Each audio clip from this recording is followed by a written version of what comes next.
Hello കൂട്ടുകാരെ, ഇന്ന് നമ്മൾ കാണാൻ പോകുന്നത് 2025 പുറത്തിറങ്ങിയ ഫിലിപ്പൈൻ സൈക്കോളജിക്കൽ ഹൊറർ സിനിമയായ അൺടോൾഡ് ആണ്. ഇതിന്റെ ഒരു വൺ ലൈൻ എന്താണെന്ന് വെച്ചാൽ, TV റിപ്പോർട്ടറായ നായിക ക്രൂരമായ ഒരു കൊലപാതകം റിപ്പോർട്ട് ചെയ്യാൻ പോകുന്നതും അതിനെ തുടർന്ന് നടക്കുന്ന സംഭവബഹുലമായ കാര്യങ്ങളും ഹൊററും എല്ലാമായി നല്ല ഒരു സെറ്റ് സിനിമയാണ്. അപ്പോൾ കൂടുതലൊന്നും പറയുന്നില്ല. Welcome back to voice over by Reshma. ഈ വീഡിയോ കാണുന്ന കൂട്ടുകാരെല്ലാം എൻ്റെ ചാനൽ സബ്സ്ക്രൈബ് ചെയ്യാനും ഈ വീഡിയോ ലൈക്ക് ചെയ്യാനും കമന്റ് ചെയ്യാനും മറക്കരുതേ. അപ്പോൾ നമുക്ക് നേരെ സിനിമയിലേക്ക് പോകാം.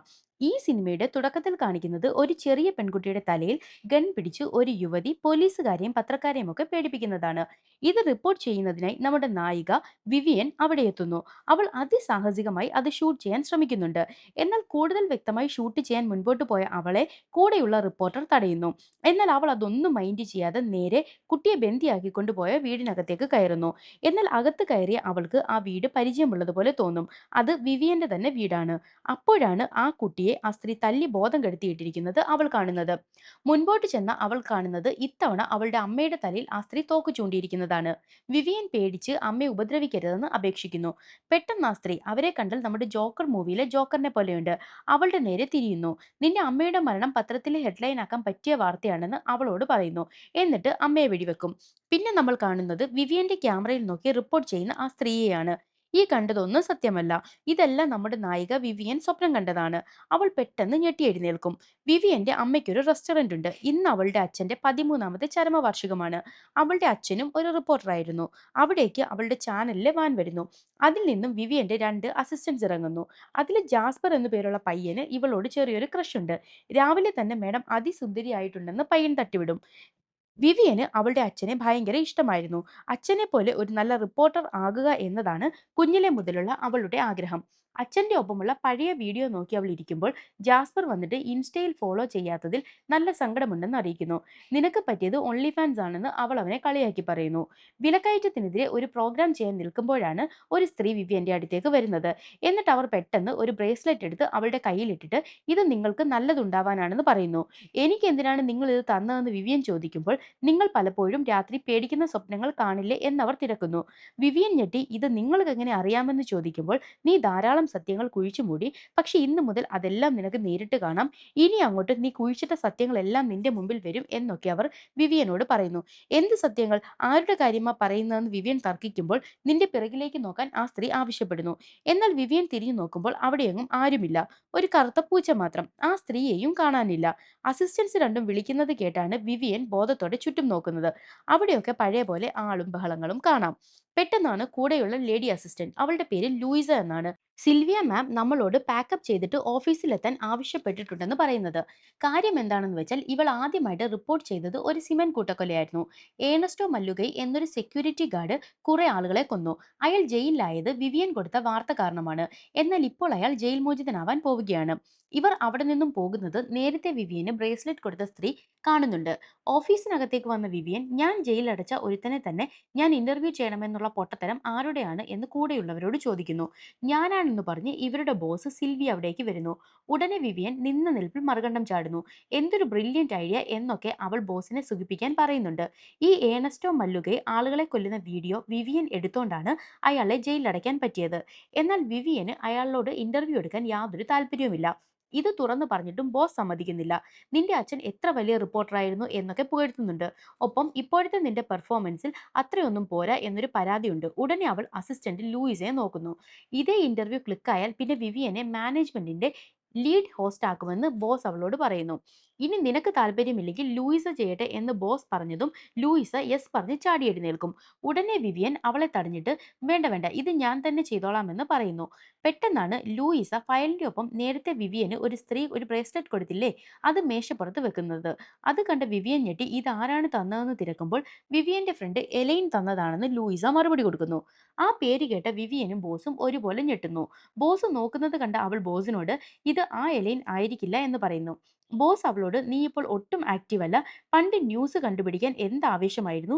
നീയും ബെഞ്ചിയും ചേർന്ന് നല്ല നല്ല വാർത്തകൾ കണ്ടെത്തി റിപ്പോർട്ട് ചെയ്യുമായിരുന്നു. എനിക്ക് ആ വിവിയനെയാണ് വേണ്ടതെന്ന് ആവശ്യപ്പെടുന്നു. പെട്ടെന്നാണ് അവൾ ബെഞ്ചിയെ ഓർക്കുന്നത്. ബെഞ്ചിയും വിവിയനും ഇഷ്ടത്തിലാണ്. അവന്റെ അമ്മയും വിവിയന്റെ അമ്മയും നല്ല ഫ്രണ്ട്സ് ആണ്. വിവിയനൊപ്പം കാനഡയിൽ പോകണമെന്നാണ് ബെഞ്ചിയുടെ ആഗ്രഹം. പക്ഷെ അവളുടെ അമ്മയ്ക്ക് ക്യാൻസർ ആണ്. അതുകൊണ്ട് തന്നെ അമ്മയെ ഒറ്റയ്ക്ക് നിർത്തി പോകാൻ അവൾക്ക് താല്പര്യമില്ല. അവളുടെ ആ ഇഷ്ടത്തിന് വഴങ്ങി ബെഞ്ചിയും ഇപ്പോൾ അവിടെയാണ് നിൽക്കുന്നത്. വിവിയനും ബെഞ്ചിയും ഒരേ സ്ഥലത്താണ് വർക്ക് ചെയ്യുന്നത്. എന്നാൽ ഇപ്പോൾ അവർ തമ്മിൽ യാതൊരു അടുപ്പവുമില്ല. വിവിയൻ ബെഞ്ചിക്ക് ഇഷ്ടപ്പെട്ട നൂഡിൽസ് വാങ്ങി അവനെ ഓഫീസ് റൂമിന്റെ മുന്നിലെത്തി വിളിക്കുന്നു. അവൾക്ക് അവനോട് സംസാരിക്കണം. ഇന്ന് എലൈനെ കണ്ടു, എനിക്ക് ആരുമില്ല, എന്നോടൊന്ന് സംസാരിച്ചൂടെ എന്നൊക്കെ അവൾ ചോദിക്കുന്നു. എന്നാൽ അവൻ ഒന്നും മിണ്ടാതെ ഡോർ ക്ലോസ് ചെയ്യും. വിഷമത്തോടെ തിരിഞ്ഞു നോക്കുമ്പോഴാണ് ബെഞ്ചി ഫയൽസ് ആയിട്ട് അങ്ങോട്ടേക്ക് വരുന്നത്. ഉടനെ അവൾ ഞെട്ടി. അപ്പോൾ അകത്ത് കണ്ടത് ആരെയാണെന്ന് ചോദിക്കുന്നു. അവൻ ഒന്നും മിണ്ടാതെ പോരുമ്പോൾ വാങ്ങിക്കൊണ്ട് വന്ന നൂഡിൽസ് അവന് കൊടുക്കുന്നു. എന്നാൽ അവൻ അത് താഴെ ഇടുന്നുണ്ട്. അടുത്തതായിട്ട് ബാറിൽ വെച്ച് ഒരു പെൺകുട്ടി ക്രൂരമായി റേപ്പ് ചെയ്യപ്പെട്ടു. എന്നാൽ അത് കണ്ടിട്ടും അതിനെതിരെ പ്രതികരിക്കാത്ത രണ്ട് ആൺകുട്ടികളെ ഇന്റർവ്യൂ ചെയ്യാൻ നിൽക്കുകയാണ് വിവിയൻ. എന്നാൽ ആ ഇന്റർവ്യൂവിന് ഒരു ഇമ്പാക്ട് ഉണ്ടാക്കാൻ വേണ്ടി അവൾ ആ പെൺകുട്ടിയുടെ അമ്മയെയും അവിടെ എത്തിച്ചിട്ടുണ്ട്. അവർക്ക് ഈ ആൺകുട്ടികളോട് പ്രതികരിക്കാൻ അത്ര താല്പര്യമൊന്നുമില്ല.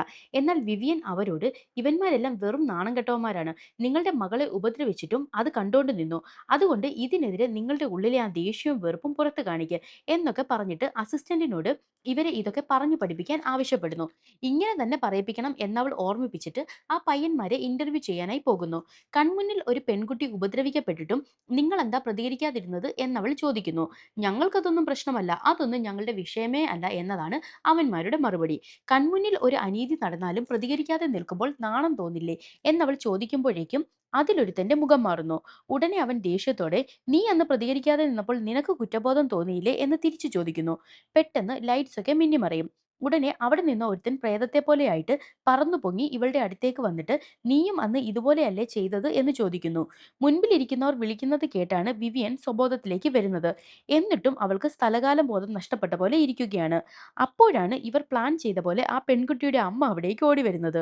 ഇവന്മാർ വെറും നാണം കെട്ടവരാണ്, നിങ്ങളുടെ മകളെ ഉപദ്രവിച്ചിട്ട് കണ്ടോണ്ട് നിന്നു, നിങ്ങളുടെ മകളെ നശിപ്പിക്കുന്നത് കണ്ടിട്ടും പ്രതികരിച്ചില്ല എന്നിങ്ങനെ വിവിയൻ അവരോട് പറഞ്ഞ അതേ വാക്കുകൾ പറയുന്നു. ആ അസിസ്റ്റന്റ് ഇവൾ പറഞ്ഞ അതേ വാക്ക് അതേപോലെ പഠിപ്പിച്ചു വിട്ടതാണ്. ഇങ്ങനെയുള്ള അസിസ്റ്റൻസ് ഉണ്ടെങ്കിൽ ജോലി പോകുന്ന വഴി അറിയില്ല. ഇതിന്റെ വിഷ്വൽസ് നോക്കിക്കൊണ്ടിരിക്കുമ്പോഴാണ് അവൾ മറ്റൊരു വീഡിയോ കാണുന്നത്. നേരത്തെ പറഞ്ഞ സിമന്റ് ഉപയോഗിച്ച് ആളുകളെ കോൺക്രീറ്റ് ചെയ്ത കൊലപാതകത്തിന്റെ ഇവൾ റിപ്പോർട്ട് ചെയ്ത വിഷ്വൽസ് ആണത്. അത് കണ്ടുകൊണ്ടിരിക്കുമ്പോൾ ഒരു കറുത്ത പൂച്ച, ഇവരതിനെ മേരി എന്നാണ് വിളിക്കുന്നത്, അത് ഇവളുടെ ടേബിളിൽ ഇരിപ്പുണ്ട്. പെട്ടെന്നാണ് ആ സ്ക്രീനിൽ വിവിയൻ എടുത്ത ആ സിമന്റ് കൊലപാതകത്തിന്റെ ഒറിജിനൽ ഫൂട്ടേജ് ഇവൾ കാണുന്നത്. അവൾ അത് ഓപ്പൺ ചെയ്യും. അതിൽ സമാധാനത്തോടെ പ്രശ്നങ്ങൾ സംസാരിച്ച് പരിഹരിക്കാം എന്ന് പറഞ്ഞ് ആളുകളെ വിളിച്ചോണ്ട് വന്നിട്ട് തോക്കു ചൂണ്ടി ഒരു കുഴിയിലേക്ക് ഇറക്കുന്നു. എന്നിട്ട് അവിടെയൊക്കെ ദേഹത്തേക്ക് സിമന്റ് ഒഴിക്കും. ഇത് കണ്ടിട്ടും വിവിയന് ഒന്നും ചെയ്യാൻ പറ്റുന്നില്ല. ഉടനെ അവിടെയുള്ള സ്ത്രീ അവരെയെല്ലാം ശപിക്കുന്നുണ്ട്. അപ്പോഴാണ് വിവിയൻ സ്ക്രീനിലെ അവരുടെ കണ്ണുകൾ ശ്രദ്ധിക്കുന്നത്. പെട്ടെന്ന് ഒരു കറുത്ത കൈ സ്ക്രീനിലൂടെ വന്ന് അവളുടെ മുഖത്ത് പിടിക്കുന്നു. പെട്ടെന്ന് ആരോ വാതിലിന്റെ അറ്റത്ത് നിൽക്കുന്ന കണ്ട അവൾ അവിടെയൊക്കെ നോക്കുന്നു. ഒരു രൂപം അവിടേക്ക് നടന്നു വരുന്നു. മുന്നിലും പിന്നിലും എല്ലാം പ്രേതങ്ങൾ. വിവിയൻ പേടിച്ചു നോക്കുമ്പോൾ ആരുമില്ല. പെട്ടെന്ന് ഒരു കൈ വന്ന് അവളുടെ കഴുത്തിൽ പിടിക്കും. പിന്നെയും തൊട്ടടുത്ത് പ്രേതങ്ങൾ ഇങ്ങനെ നിറഞ്ഞു നിൽപ്പുണ്ട്. അലറി കരയുമ്പോഴാണ് സെക്യൂരിറ്റി വന്ന് എന്തു പറ്റിയെന്ന് തിരക്കുന്നത്. ഇവൾ ഒന്നും മിണ്ടാതെ നേരത്തെ ഫ്രണ്ട് കൊടുത്ത ആ ബ്രേസ്ലെറ്റ് വേസ്റ്റ് ബിന്നിൽ ഇട്ടിട്ട് ഇറങ്ങിപ്പോരും. രാവിലെ ആ സിമന്റ് കൊലപാതകത്തിലെ പ്രതികളിൽ ഒരാളായ ഏണസ്റ്റ് മല്ലുകയെ ഇന്റർവ്യൂ ചെയ്യാനായി നിൽക്കുന്ന വിവിയന്റെ പിറയിൽ ഒരു പെൺകുട്ടി അവളെ തുറിച്ചു നോക്കി എന്തൊക്കെയോ പിറുപിറുക്കുന്നുണ്ട്. പെട്ടെന്ന് പാന്റിന്റെ പോക്കറ്റിൽ എന്തോ കിടക്കുന്ന പോലെ തോന്നി അവൾ നോക്കുമ്പോൾ ഇവൾ കളഞ്ഞ ആ ബ്രേസ്ലെറ്റ് ആണ്. അവൾ അതെടുത്ത് കയ്യിലിടുന്നു. ആൾക്ക് എന്തോ ബോധമില്ലാത്ത പോലെയാണ് പെരുമാറുന്നത്. പെട്ടെന്നാണ് കയ്യിലെ ബ്രേസ്ലെറ്റ് വിവിയൻ കാണുന്നത്. ഞാനിത് കളഞ്ഞതാണല്ലോ എന്ന് പറഞ്ഞ് അത് അവൾ വീണ്ടും ഊരിയെടുത്ത് ലൂയിസയുടെ കയ്യിൽ കൊടുത്തിട്ട് ഇത് എവിടെയെങ്കിലും കൊണ്ടുപോയി കളയാൻ പറയുന്നു. അപ്പോഴാണ് നേരത്തെ തുറച്ചു നോക്കിയ ആ പെണ്ണ് അവളുടെ അമ്മയുടെ ഫോട്ടോയുമായി വന്നിട്ട്, എന്റെ അമ്മയും മരിച്ചവരുടെ കൂട്ടത്തിലുണ്ടായിരുന്നു, എന്റെ അമ്മ എന്നോട് പറഞ്ഞതാണ് ഏണസ്റ്റ് മല്ലുകയെ ഒരു കൊലപാതകിയാണ് എന്ന്. ഉടനെ വിവിയൻ ചോദിക്കും, നീയല്ലേ പറഞ്ഞത് അമ്മ മരിച്ചവരുടെ കൂട്ടത്തിലുണ്ടെന്ന്? കോടതി അയാളെ വെറുതെ വിട്ടു, മരിച്ച അമ്മ എങ്ങനെ വന്ന് നിന്നോട് പറയും എന്ന് തിരക്കുന്നു. ഉടനെ ആ പെണ്ണ് ഇവളുടെ കയ്യിൽ പിടിച്ചിട്ട്, അമ്മ നിങ്ങളെയും കാണാൻ വരും എന്ന് പറയുന്നു. ഇന്റർവ്യൂ ചെയ്യുന്ന സമയത്ത് പെട്ടെന്ന് ഏണസ്റ്റ് മല്ലുകയെ അവളോട്, ഒരുമാതിരി വിയേർഡായിട്ട് നീയും അവരെ കാണും, നിനക്കും അവര് മരിച്ചുകൊണ്ട് കുറ്റം ചെയ്ത എന്നേക്കാളും ഫേമസ് ആകാൻ പറ്റിയില്ലേ, അതുകൊണ്ട് നിന്റെ അടുത്തേക്കും അവര് വരുമെന്ന് പറഞ്ഞ് വിവിയന്റെ കയ്യിൽ കയറി പിടിക്കുന്നു. നോക്കുമ്പോൾ അയാളുടെ കയ്യിലും അതേ ബ്രേസ്ലെറ്റ് കിടപ്പുണ്ട്. പെട്ടെന്ന് കുറെ പ്രേത രൂപങ്ങൾ അവിടെ നിന്ന് അവളെ നോക്കുന്നത് കണ്ട വിവിയൻ പേടിക്കുന്നു. പെട്ടെന്നാണ് അപ്രതീക്ഷിതമായി ഏണസ്റ്റ് മല്ലുകയെ നേരത്തെ കണ്ട ആ പെണ്ണ് വെടിവെച്ച് കൊല്ലുന്നത്. ഞെട്ടി വിവിയൻ നോക്കുമ്പോൾ ആ പെണ്ണിന്റെ അടുത്ത് ധാരാളം പ്രേതരൂപങ്ങൾ നിൽക്കുന്നത് അവൾ കാണുന്നു. അവൾ തോക്ക് വിവിയന്റെ നേരെ ചൂണ്ടുമ്പോൾ ജാസ്പർ അവളെ അടിച്ചിട്ടിട്ട് ഓടി വിവിയന്റെ അടുത്തേക്ക് വരുന്നു. ചെറുക്കന് ആത്മാർത്ഥതയുണ്ട് കേട്ടോ. ലൂയിസ ഇതിനെക്കുറിച്ച് ബെഞ്ചിയോട് സംസാരിക്കുകയാണ്. അവൾക്ക് ഈ സംഭവം സംഭവങ്ങളിൽ എന്തൊക്കെയോ പൊരുത്തക്കേടുകൾ തോന്നുന്നു. വിവിയന് എന്തൊക്കെയോ കാര്യങ്ങൾ അറിയാം. ബെഞ്ചിയോട് അതിനെക്കുറിച്ച് പറയാൻ ലൂയിസ ആവശ്യപ്പെടുന്നു. ബെഞ്ചി അവൾക്ക് ഒറിജിനൽ വീഡിയോ കാണിച്ചു കൊടുക്കുന്നു. അപ്പോൾ ഇത് ഇവിടെ ഉള്ളതുകൊണ്ടാണോ നിങ്ങൾ ഇവിടെ ജോലി ചെയ്യുന്നത് എന്ന് അവൾ ദേഷ്യപ്പെടുന്നു. ഉടനെ അവൻ എനിക്ക് വിവിയനെ കാണാൻ താല്പര്യമില്ല, അതുകൊണ്ടാണെന്ന് പറയുന്നു. ഒപ്പം നീ എന്തിനാണ് ഇവിടെ വന്ന് നിൽക്കുന്നത് എന്ന് ചോദിക്കുമ്പോൾ എനിക്ക് ഈ ഓഫീസിലെ വിവിയന്റെ പകരക്കാരിയാകണമെന്നാണ് ലൂയിസ പറയുന്നത്. ഇങ്ങനെ സംസാരിക്കുമ്പോഴാണ് വാതിലിന്റെ അടുത്ത് ഒരു ഭയാനക രൂപത്തെ ബെഞ്ചി കാണുന്നത്. ഉടനെ ബോധമില്ലാത്ത പോലെ വേറെ ഒരു ഫൂട്ടേജ് കാർഡ് ബെഞ്ചി അവൾക്ക് കൊടുക്കുന്നു. എന്നിട്ട് വിവിയന് ഇവിടെ ജോലി കിട്ടിയതും എലൈൻ മരിക്കാനുള്ള കാരണവും ഇതിലുണ്ട് എന്ന് പറയുന്നു. ലൂയിസ അതുമായി പോകുമ്പോഴും ആ പ്രേതരൂപങ്ങൾ അവനെ നോക്കി നിൽപ്പുണ്ട്. ഉടനെ ബെഞ്ചി അവിടെ ഇരുന്ന ഒരു ഫോർക്ക് എടുത്ത് അവന്റെ കണ്ണിൽ കുത്തുന്നു. പിന്നെ കാണിക്കുന്നത് വിവിയൻ അമ്മയെ വീഡിയോ കോൾ ചെയ്യുന്നതാണ്. അവൾക്ക് അമ്മയെ ഒരുപാട് ഇഷ്ടമാണ്. വിവിയൻ ഇങ്ങനെ പേടിക്കുന്ന സ്വപ്നങ്ങളൊക്കെ കാണുന്നത് കൊണ്ട് തന്നെ ഒരു തെറാപ്പിസ്റ്റിനെ കാണാൻ വന്നതാണ്. വിവിയൻ അവരോട് പ്രേതരൂപങ്ങളെ കാണാറുള്ളതും ഇനി കൊല്ലപ്പെടാൻ പോകുന്നത് താനായിരിക്കുമെന്നൊക്കെ പേടിയോടെ പറയുന്നു. എന്നാൽ അവർക്ക് അതിലൊന്നും യാതൊരു വിശ്വാസവുമില്ല. പെട്ടെന്നാണ് അവിടെ വെച്ചിരിക്കുന്ന ഒരു പാവക്കുട്ടിയുടെ കളിപ്പാട്ടം തിരിഞ്ഞ് അവളെ നോക്കുന്നത് കാണുന്നത്. ഇതൊക്കെ ഹാലൂസിനേഷൻസ് ആണെന്നാണ് ഡോക്ടർ പറഞ്ഞ് മനസ്സിലാക്കാൻ ശ്രമിക്കുന്നത്. എന്നാൽ അല്ല, ഇതെനിക്ക് അവർ തന്ന ശാപമാണെന്ന് പറഞ്ഞ് അവൾ ആ ബ്രേസ്ലെറ്റ് കാണിക്കുന്നു. ഈ ശാപം എന്തൊക്കെയുള്ള കാര്യങ്ങൾ മെഡിക്കൽ ബുക്കിൽ ഇല്ല എന്നവർ പറയുമ്പോൾ ഇല്ലെങ്കിൽ ഇതൊക്കെ എഴുതി വെക്കണമെന്ന് അവൾ ദേഷ്യപ്പെടുന്നു. വിവിയൻ ഒരു കിളി പാറിയ അവസ്ഥയിലാണ്. അവളുടെ കരച്ചിൽ കണ്ട ഡോക്ടർ ആദ്യം മുതലുള്ള കാര്യങ്ങൾ പറയാനായിട്ട് ആവശ്യപ്പെടുന്നു. അപ്പോഴാണ് ഒരു ഫ്ലാഷ് ബാക്ക് നമ്മളെ കാണിക്കുന്നത്. വിവിയന്റെ അമ്മയ്ക്ക് ക്യാൻസർ ആണ്. അവരെ ചികിത്സിക്കുന്ന ഡോക്ടർ അവളോട് പേടിക്കേണ്ട, നിന്റെ ജോലിയിൽ ഇൻഷുറൻസ് ഉണ്ട്, അത് അമ്മയ്ക്ക് കിട്ടുമെന്ന് അറിയിക്കുന്നു. എന്നാൽ വിവിയന്റെ അവിടുത്തെ ജോലി സ്ഥിരമാക്കിയിട്ടില്ല, അതുകൊണ്ട് തന്നെ ഇൻഷുറൻസും കിട്ടില്ല. പിറ്റേന്ന് ജോലിക്ക് ചെല്ലുമ്പോഴാണ് ബോസ് ഇവൾക്കൊപ്പം ജോലി ചെയ്യുന്ന എലൈൻ എന്ന പെൺകുട്ടിയോട് സംസാരിക്കുന്നത് വിവിയൻ കേൾക്കുന്നത്. ആകെ ഒരാൾക്ക് മാത്രമേ ജോലി സ്ഥിരമാകൂ.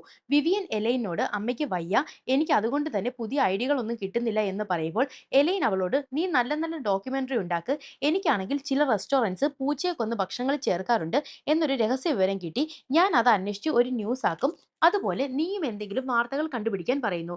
ഉടനെ വിവിയൻ എന്തിനാ അതുപോലൊരു വാർത്ത, അത് തന്നെ ഞാൻ ചെയ്യില്ലേ എന്ന ഭാവത്തിൽ രാത്രിയിൽ ആലോചിച്ച് നിൽപ്പുണ്ട്. അപ്പോഴാണ് ഇവൾ അടുത്ത വീട്ടിലെ കുട്ടി വളർത്തുന്ന പൂച്ചയെ കാണുന്നത്. വിവിയൻ ഐഡിയ കിട്ടിയതുപോലെ അതിനെ കൊന്ന് കറി വെക്കുന്നു. എന്നിട്ട് അത് വേറെ ആരോ ഷൂട്ട് ചെയ്ത രീതിയിൽ ബോസിനെ കാണിക്കും. അവർക്കത് ഇഷ്ടപ്പെട്ടു. എന്നാൽ രാത്രി അയൽവക്കത്തെ ആ ചെറിയ കുട്ടി പൂച്ചയെ തിരക്കി വരുന്നുണ്ട്. അപ്പോഴാണ് വീണ്ടും ഡോക്ടറിന്റെ അടുത്തിരിക്കുന്ന വിവിയനെ കാണിക്കുന്നത്. അവൾ എല്ലാം ഡോക്ടറിനോട് പറഞ്ഞിട്ടും അവര് ആദ്യം മുതൽ പറയാൻ ആവശ്യപ്പെടുന്നു. അപ്പോഴാണ് വിവിയന് ഇത്രയും നേരം പറഞ്ഞതൊന്നും ഡോക്ടർ കേട്ടില്ല, ഒക്കെയും തന്റെ തോന്നലായിരുന്നു എന്ന് മനസ്സിലാകുന്നത്. ദേഷ്യം വന്ന വിവിയൻ അവിടെ നിന്നും ഇറങ്ങിപ്പോകുന്നു. ഡോറിന്റെ വെളിയിൽ ഇറങ്ങിയ അവളെ പിന്നെയും ആ പ്രേതങ്ങൾ പേടിപ്പിക്കുന്നു. അപ്പോഴും ആ ബ്രേസ്ലെറ്റ് കയ്യിൽ കിടക്കുന്നത് കണ്ട് അവൾ ഞെട്ടുന്നുണ്ട്. വിവിയൻ ബോസിനെ വിളിച്ചിട്ട് ഏണസ് മല്ലുകയെ കൊന്ന ആ പെൺകുട്ടിയെ ഇന്റർവ്യൂ ചെയ്യാൻ പോവുകയാണെന്ന് പറഞ്ഞ് അവളെ ജയിലിൽ പോയി കാണുന്നു. എന്തിനാണ് ഏണസ്റ്റിനെ കൊന്നതെന്ന് വിവിയൻ തിരക്കുന്നു.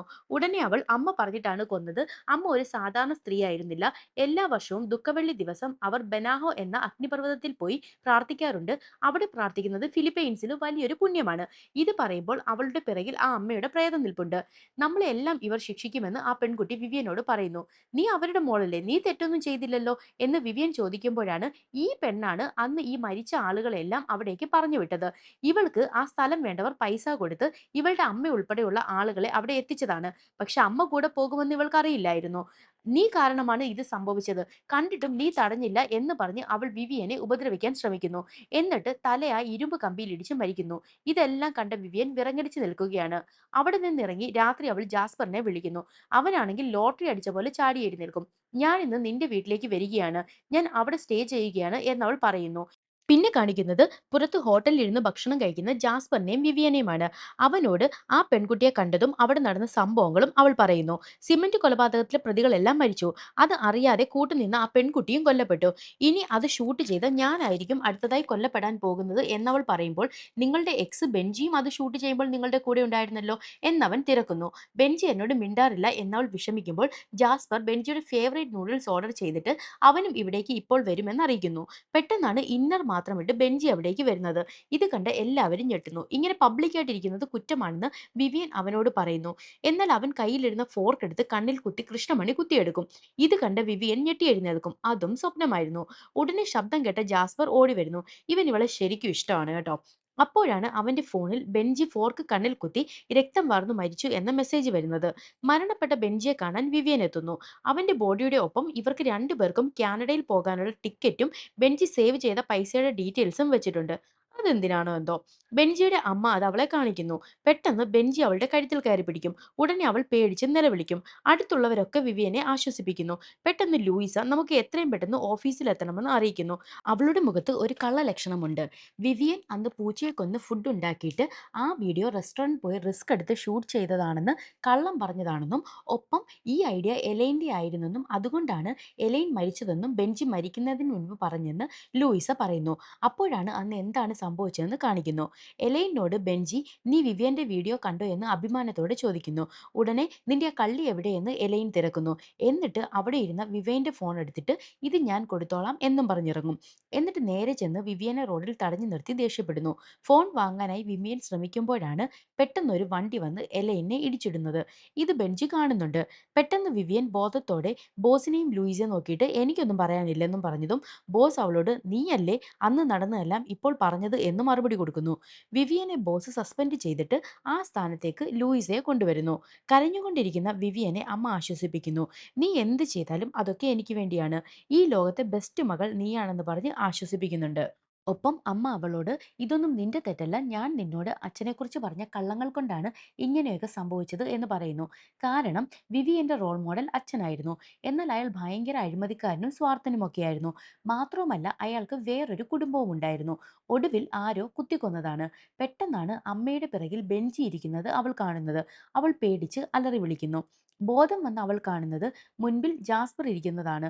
നീ എന്താ ഇവിടെയെന്ന് അവൾ ചോദിക്കുമ്പോൾ നമ്മൾ കുറെ നേരമായി സംസാരിക്കുകയല്ലേ എന്നവൻ പറയുന്നു. പെട്ടെന്നവൾ ജാസ്പർ നീ നല്ലവനാണ്, അടുത്തതായി മരിക്കാൻ പോകുന്നത് ഞാനാണ്, എൻ്റെ കൂടെ നിന്നിട്ട് നീയും അപകടത്തിൽ പെടണ്ട എന്ന് പറയും. ദേഷ്യം വന്ന ജാസ്പർ അവിടെ ഇരുന്ന കോഫി എടുത്ത് അവളുടെ തലയിൽ ഒഴിക്കും. എന്നിട്ട് ചാടി എഴുന്നേറ്റ് തോറ്റു കൊടുക്കാൻ പോവുകയാണോ, എനിക്കറിയാവുന്ന എൻ്റെ വിവിയൻ ഇങ്ങനെയല്ല എന്ന് വിഷമത്തോടെ പറയുന്നു.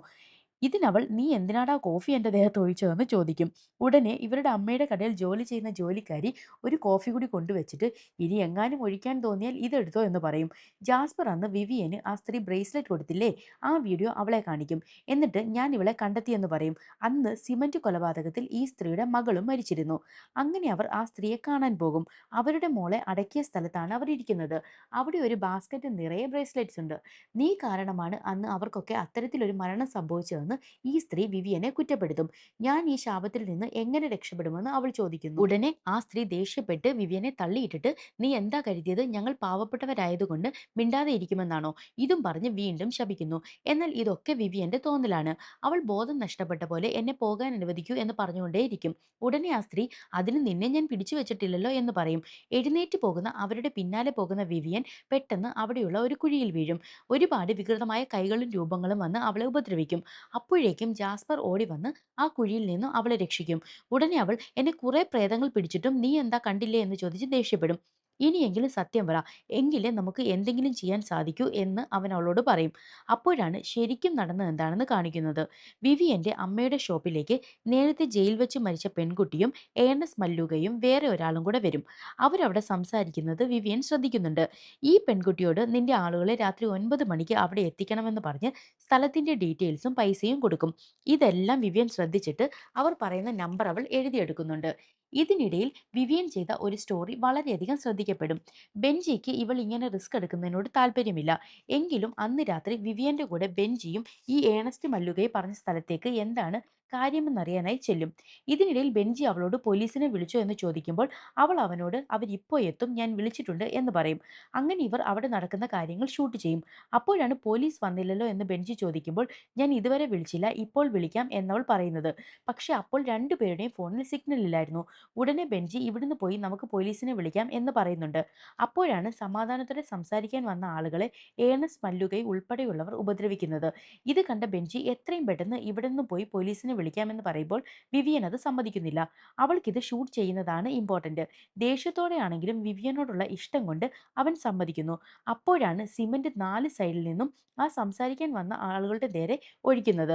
ഇതൊക്കെ ഷൂട്ട് ചെയ്യുന്ന ബെഞ്ചി പെട്ടെന്ന് എനിക്കിനിയും ഇത് ഷൂട്ട് ചെയ്യാൻ വയ്യ എന്ന് പറഞ്ഞ് ദേഷ്യപ്പെടുന്നു. അതിന് വിവിയൻ നമ്മൾ തെറ്റ് ചെയ്യുന്നില്ല, ഇത് റിപ്പോർട്ട് ചെയ്യുന്നു, അത് നമ്മുടെ ജോലിയാണ് എന്ന് പറഞ്ഞ് അവനെ ആശ്വസിപ്പിക്കുമ്പോൾ അവൻ പിന്നെയും ദേഷ്യപ്പെടും. പെട്ടെന്നാണ് ആ ദുഷ്ടന്മാർക്ക് എന്തോ സൗണ്ട് കേട്ടതുപോലെ തോന്നുന്നത്. ഉടനെ ഏണസ്റ്റ് മല്ലുകൈ ചിലപ്പോൾ ഞങ്ങൾ അന്ന് റെസ്റ്റോറൻറ്റിൽ സംസാരിച്ചത് ആരെങ്കിലും കേട്ട് കാണും എന്ന് പറയുന്നു. ഉടനെ ബെഞ്ചി അവളോട് അപ്പോൾ നിനക്കിത് നേരത്തെ അറിയാമോ എന്ന് ചോദിക്കുമ്പോൾ അവൾ ഇല്ല എന്ന് കള്ളം പറയുന്നു. ഈ സമയം ആ ദുഷ്ടന്മാർ സിമന്റിൽ പകുതി ശരീരം മുറിച്ച ആളുകളെ മൊത്തം വെടിവെച്ച് കൊന്നിട്ട് ഓടിപ്പോകുന്നു. ഇതെല്ലാം കണ്ട ബെഞ്ചി ദേഷ്യത്തോടെ നിനക്കിത് മുൻപേ അറിയാമായിരുന്നു, എന്നെയും നീ ഇതിലേക്ക് വലിച്ചിട്ടു, എന്തിനാ നീ ആ പാവങ്ങളെ കൊലയ്ക്ക് കൊടുത്ത് എന്ന് ചോദിച്ച് ദേഷ്യപ്പെട്ട് അവിടെ നിന്ന് പോകുന്നു. എന്നാൽ വിവിയൻ ആകട്ടെ അവൻ പോയ ഉടനെ ക്യാമറ എടുത്ത് അവിടെ പോയി ആ ബോഡികളുടെ എല്ലാം വീഡിയോ എടുക്കുന്നു. വിവിയൻ ഇതെല്ലാം ജാസ്പറിനോട് തുറന്നു പറയും. പെട്ടെന്ന് അവളുടെ ഫോണിലേക്ക് മരിച്ചുപോയ ഏണസ്റ്റ് മല്ലുകയെ വിളിക്കും. നോക്കുമ്പോൾ അയാൾ അമ്മയുടെ കഴുത്തിൽ കത്തി വെച്ചിട്ട് എല്ലാവരെയും കൊന്ന ആ സ്ഥലത്തേക്ക് വരാൻ പറയും. ഇത് കണ്ട വിവിയൻ പെട്ടെന്ന് ജാസ്പറിനെയും കൂട്ടി അവിടേക്ക് പോകും. അങ്ങനെ അവിടെ എത്തി അവളെ ആ ആൾ വീണ്ടും വിളിച്ചിട്ട് കൂടെ വന്ന് ജാസ്പറിനെ ഒഴിവാക്കാൻ ആവശ്യപ്പെടും. അമ്മയെ തപ്പി മുൻപോട്ട് പോകുന്ന വിവിയൻ പിന്നാലെ വന്ന് ജാസ്പറിനെ അടിച്ചിട്ട് ബോധം കെടുത്തും. എന്നിട്ട് അമ്മ അവിടെയെല്ലാം തിരക്കും. ഈ സമയത്ത് കുറെ പ്രേതങ്ങൾ അവിടെ നിൽക്കുന്നത് കണ്ട് അവൾ പേടിക്കും. പെട്ടെന്നാണ് അമ്മ അവിടെ നിൽക്കുന്നത് അവൾ കാണുന്നത്. വിവിയൻ ഓടിച്ചെന്ന് കെട്ടിപ്പിടിക്കുമ്പോൾ അമ്മ അവളോട് എന്തിനാണ് ഇങ്ങോട്ട് വരാൻ പറഞ്ഞതെന്ന് തിരക്കും. അമ്മ ചന്തയിൽ നിൽക്കുന്ന സമയത്ത് വിവിയൻ വീഡിയോ കോൾ ചെയ്തുകൊണ്ടാണ് അമ്മ ഇവിടേക്ക് വന്നത്. എന്താ അല്ലേ സർവ്വം പ്രേതമയം. പെട്ടെന്ന് അമ്മയെ അവിടെ നിന്ന് കൂട്ടിക്കൊണ്ടുവരാൻ അവൾ ശ്രമിക്കും. എന്നാൽ അമ്മ ഉടനെ അവളോട് നീ എൻ്റെ മോളാണോ എന്ന് ഞാൻ എങ്ങനെ അറിയുമെന്ന് ചോദിക്കുന്നു. അമ്മയുടെ പിന്നിലെ പ്രേതങ്ങളെ കണ്ട് വിവിയൻ പേടിക്കും. അവൾ കരഞ്ഞുകൊണ്ട് എനിക്ക് അമ്മയെ ഒരുപാട് ഇഷ്ടമാണ്. എന്നെ ഓർത്ത് അമ്മ അഭിമാനിക്കുന്നത് കാണുമ്പോൾ ഞാൻ ഒരുപാട് സന്തോഷിച്ചിരുന്നു. എന്നാൽ അതിൻ്റെ ഒപ്പം ഫേമസ് ആകണമെന്നും ഞാൻ ആഗ്രഹിച്ചു. അതുകൊണ്ടാണ് ഞാൻ ഇങ്ങനെയൊക്കെ ചെയ്തതെന്ന് പറയും. നീ ഈ ചെയ്ത തെറ്റിനുള്ള ശിക്ഷയായിട്ട് ഈ വലിയ കെട്ടിടത്തിൽ നിന്നും ചാടാൻ അമ്മ അവളോട് പറയും. അമ്മയല്ല, അടുത്തുള്ള പ്രേതമാണെന്ന് പറയുന്നത്. ഉടനെ ബോധം നഷ്ടപ്പെട്ട് അവൾ പേടിച്ച് പിറകിലോട്ട് മാറും. ഉടനെ അമ്മയുടെ രൂപം മാറി ഭയപ്പെടുത്തുന്ന പ്രേതരൂപങ്ങൾ ഒന്നിച്ച് അവളുടെ അടുത്തേക്ക് നടന്നു വരും. രാത്രി 2 മണിക്ക് ഈ സിനിമ ഒറ്റയ്ക്കിരുന്ന് കാണുന്ന എനിക്ക് എന്നോട് തന്നെ അഭിമാനം തോന്നുന്നു. അമ്മാതിരി സീനാണിതൊക്കെ. ഇതുപോലെ പേടിക്കുന്ന രാത്രിയിൽ കാണാൻ പറ്റിയ നല്ല സിനിമകളുണ്ടെങ്കിൽ ഒന്ന് കമന്റ് ചെയ്യണേ. അയ്യോ! വിഷയത്തിൽ നിന്നും തെന്നി മാറി. അങ്ങനെ പേടിച്ച് പിറകിലേക്ക് നടക്കുമ്പോഴാണ് താഴെ വിവിയനെ അന്വേഷിച്ച് അവളുടെ അമ്മ വരുന്നത്. പെട്ടെന്ന് താഴേക്ക് വീഴാൻ പോകുന്ന വിവിയനെ കണ്ടവർ നിലവിളിക്കുന്നു. എന്നാൽ പെട്ടെന്ന് എങ്ങനെയോ ബോധം വന്ന് അവിടെ എത്തിയ ജാസ്പർ ഒരു വിധത്തിൽ അവളെ വീഴാതെ കയ്യിൽ പിടിച്ചു നിർത്തും. എന്നാൽ വിവിയൻ താഴേക്ക് തന്നെ വീഴുന്നു. ഇത് കണ്ട് അമ്മ കരഞ്ഞുകൊണ്ട് ഓടിവരും. ജാസ്പർ അപ്പോഴേക്കും ആംബുലൻസ് വിളിച്ചുകൊണ്ട് ഓടിവരുന്നു. പിന്നെ കാണിക്കുന്നത് വിവിയന്റെ ഫോട്ടോയിൽ അവൾ തന്നെ മരിച്ചതുപോലെ ലൈറ്റ് കത്തിച്ച് വെക്കുന്നതാണ്. എന്നിട്ട് അവൾ അമ്മയെ നോക്കുന്നു. എല്ലാവരെയും നോക്കിയിട്ട് ഒരു ചെയറിലിരിക്കും. ടിവിയിൽ ലൂയിസയുടെ റിപ്പോർട്ടിംഗ് ആണ് കാണിക്കുന്നത്. അതിൽ വിവിയന്റെ വീഴ്ചയൊക്കെ പറയുന്നുണ്ട്. ഈ ന്യൂസ് കണ്ട അമ്മ അവിടെയുള്ള ആളുകളോട് നേരത്തെ എൻ്റെ മോൾ ഇവിടെയാണ് ജോലി ചെയ്തതെന്ന് പറയുന്നു. പെട്ടെന്ന് അവിടേക്ക് ജാസ്പർ ഒരു ബൊക്കെയായിട്ട് വന്നിട്ട് ഇത് വിവിയനുള്ളതാണെന്ന് പറയുന്നു. ഷെടാ, നമ്മുടെ വിവിയൻ മരിച്ചോ? അപ്പോൾ വിവിയന്റെ ആത്മാവാണോ ചെയറിൽ ഇരുന്നതെല്ലാം കാണുന്നത്? പെട്ടെന്ന് അമ്മ വിവിയന്റെ ഫോട്ടോ നോക്കിയിട്ട് അവിടെ ഇരിക്കുന്ന വിവിയനോട് ഇങ്ങനെ ഫോട്ടോയിൽ എന്തിനാ മരിച്ചതുപോലെ വെക്കുന്നത് എന്ന് ചോദിക്കുന്നു. എന്നിട്ട് ആ ഫോട്ടോ എടുത്ത് മാറ്റും. അമ്മ അവളോട് ഇപ്പോൾ റെസ്റ്റ് എടുക്കുക, എല്ലാം ശരിയാകും, നല്ലൊരു റിപ്പോർട്ടർ ആകും എന്നൊക്കെ ആശ്വസിപ്പിക്കുന്നുണ്ട്. അവിടേക്ക് സ്നേഹത്തോടെ ബെഞ്ചിയുടെ അമ്മയും വരുന്നുണ്ട്. പെട്ടെന്ന് ടേബിളിലിരിക്കുന്ന ആ പഴയ ബ്രേസ്ലെറ്റ് കണ്ട് വിവിയൻ ഞെട്ടുന്നത് കാണിച്ചുകൊണ്ട് ഈ സിനിമയുടെ അവസാനിക്കുന്നു. നല്ല പടവാ കേട്ടോ. അപ്പോൾ കഥ എങ്ങനെയുണ്ട്? കഥ പറഞ്ഞത് ഇഷ്ടമായെങ്കിൽ ലൈക്ക് ചെയ്യാനും, കമന്റ് ചെയ്യാനും, സബ്സ്ക്രൈബ് ചെയ്യാനും ഒന്നും മറക്കല്ലേ. അപ്പോൾ എത്രയും പെട്ടെന്ന് അടുത്ത സിനിമയുമായി കാണാം. ടാറ്റാ.